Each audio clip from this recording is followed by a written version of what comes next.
What the fuck is up? It is your West Coast Packerbacker, higher point of view. We continuing on with our training camp series, talking about every group. Today we're going to talk about the running back group. Now, every group has their issues this year. We can probably pick out one from each group. You know, like the wide receivers. Yeah, we have plenty. We have a lot of them, but we got to figure out exactly what's the perfect spot for them. They're going to be in the slot, who's going to be on the outside, who's going to be the, you know, all we really know right now is the number one. Other than that, it's in the air. Now, for our running backs, this is like clean cut, and I think this is probably going to be the best group, best unit, you know, on the whole team. So let's go over the running backs.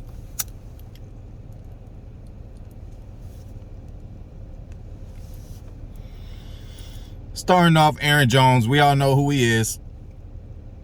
I would say he was the best, not just running back, best free agent on the market. And, you know, we were looked down upon from not making any moves in free agency. Well, it just so happened that the best free agent was already on our team, so we just had to re-sign him and re-up. So that's what happened. So, you know, that was a part of the offseason, re-signing Aaron Jones. People didn't think we were going to do it. I didn't think we were going to do it. I didn't think we had the money to. But anyway, you know what we got. Top 5 running back in the league, man, for sure. Catches the ball out of the backfield.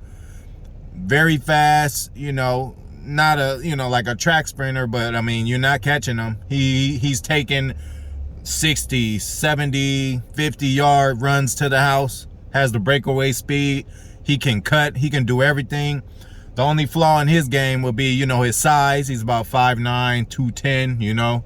He can get hurt, but he has and he can take big hits like that hit he took when he fumbled in the NFC Championship, which I forgive him for finally. It wasn't even his fault. It wasn't nothing you could do. The ball, he could have been holding the ball any kind of way. He just got hit so hard that everything just went wrong. If y'all go back and look at that play. But it's all good. I'm glad we got him again, and just a home run hitter. He is really what makes the offense goals. And yeah, Aaron Jones, number 1 running back. Now, number 2, a lot of you don't know him. A lot of you will know him. A lot of you might have known him last year off of the game he had against Tennessee. But I'm talking about none other. This guy's going to have a fucking good year. I'm telling y'all, not the NFL, most NFL fans don't know this guy's name, but I sure guarantee you after this season you will, because he's going to get the play time. He's going to guarantee get the ball. Not like last year, because he had a very good running back ahead of him, Jamal Williams. So A.J. Dillon, a.k.a. Quad Father, a.k.a. Quadzilla. Now, he's fully aware of these names. I'm not just making shit up. He knows that his name is the Quad Father and Quadzilla. Okay, so this is not anything new. I want to call him, I'm not even going to call him a poor man's Derrick Henry. I'll just call him a baby Derrick Henry. Similar in size. The guy is huge, about 6'2", 230, you know. Henry's about 6'3", probably a little heavier than that. But yeah, you see the size and the quads and the lower body is just ridiculous. Like, good luck taking this guy down. Good luck tackling him. And he's known for his power game. So you see we got this little smash and dash going on with Aaron Jones and A.J. Dillon. Little lightning and thunder. But let me tell you this. They both got lightning and thunder in them. Because I know you guys seen Aaron Jones go for a run, a 5-6 yard run, but one of those tough runs. And we've seen Aaron Jones get physical, especially at the goal line. There's been a couple of goal line plays where Aaron Jones had to make a few moves and run through people. So he has that aspect. That's not his number 1 weapon. Obviously, he's more elusive, but Aaron Jones could get down and dirty too. Same thing for A.J. Dillon. He's not just a north-south kind of runner. That motherfucker can catch the ball out the backfield, and he will, and he can block. So, like, we got the best combination of running backs. You know, we got a change of pace guy, you know, and then we just change pace anyway. Like, just imagine this. Aaron Jones hits you with 2 or 3 runs, 10, 15, 30 yards. You're tired at the goal line. And then comes A.J. Dillon. Same defenders on the field. They huffing and puffing. We got a fresh new running back here who hasn't even got in on his drive. That's what y'all gonna be dealing with a lot. And it's gonna be trouble for a lot of you. And also, Packer fans out there, now it's time to embrace. I know it's been 2 years. You know, when you first get a new coach, it's like, oh, is he good? Is he not? We're fucking good, okay? And we're gonna be good for a while. So just embrace and expect and live like you're good.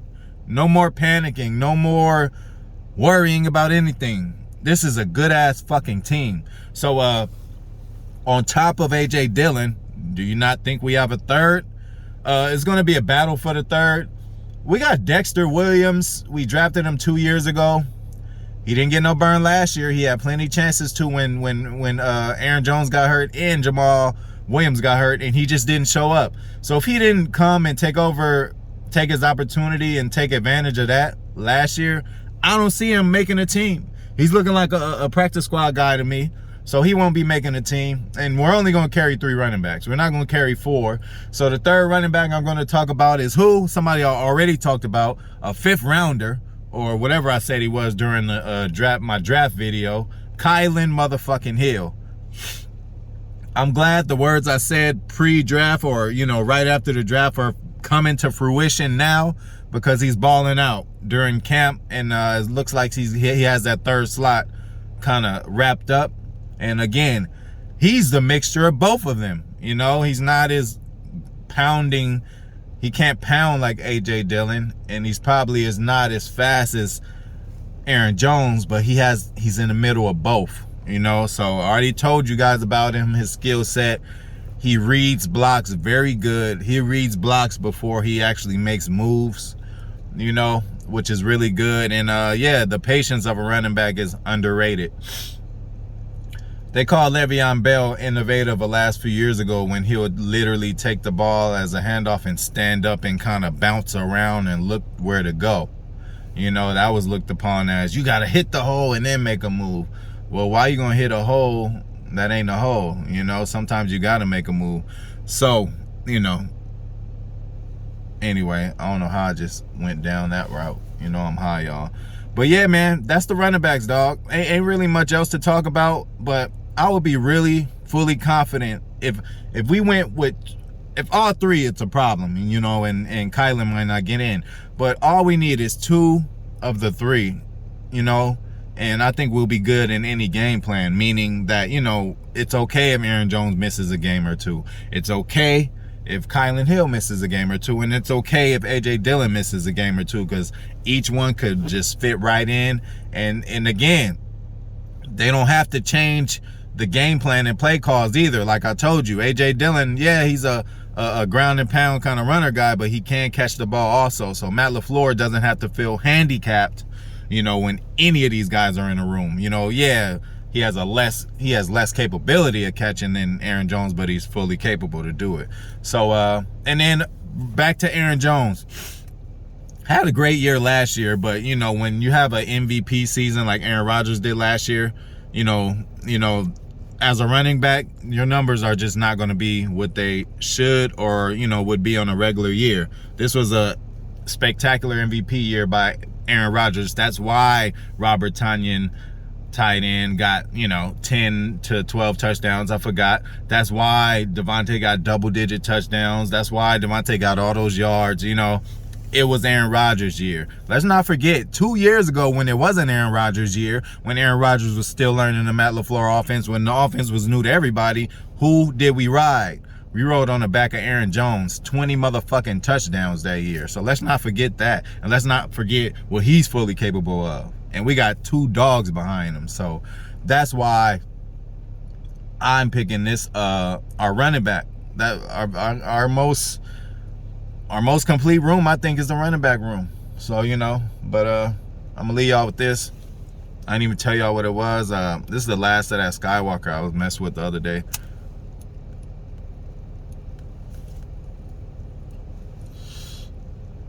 But yeah, man, we moving, y'all. It's going fast, man. Training camp will be over, preseason to be starting, and we could really see, you know, who gonna make the team. We could really see who can make a splash in preseason. Because, you know, preseason was a little different. I mean, a little different. They didn't even have one last year, did they? Yeah. So, you know, Jordan Love, we couldn't even see him in action against another team like that. So I'm looking forward to the preseason for that reason, and for the other reasons. These other rookies, I want to see, if they're gonna not only find themselves a spot on the team, but actually be able to get in and contribute this year. And y'all see it's a little different. Packers are doing shit a little differently this year. Number one, they got Randall Cobb. They knew they weren't gonna get him, but when it comes to these younger players, Packers are normally a draft and develop kind of conglomerate, but they throwing motherfuckers right in the fire now. Like, last year, Rashawn Gary. I mean, not last year. The year before last, Rashawn Gary, he played a little bit, but then the next year he played a lot more, and now this year I think he's going to play even more than last year. So they're playing these young guys a lot more than they used to. Packers used to have to wait 2-3 years to see a motherfucker one time, and it looks like Eric Stokes is going to be playing a lot early. Like I told you, Kylan Hill might be playing a little early, TJ Slade might be playing a little early, so that's good that they're moving on with the rest of the league and playing rookies, but Packers do shit a certain way, and they've done it a certain way, and you cannot argue and be mad at the production. But that's enough. Until motherfucking next time.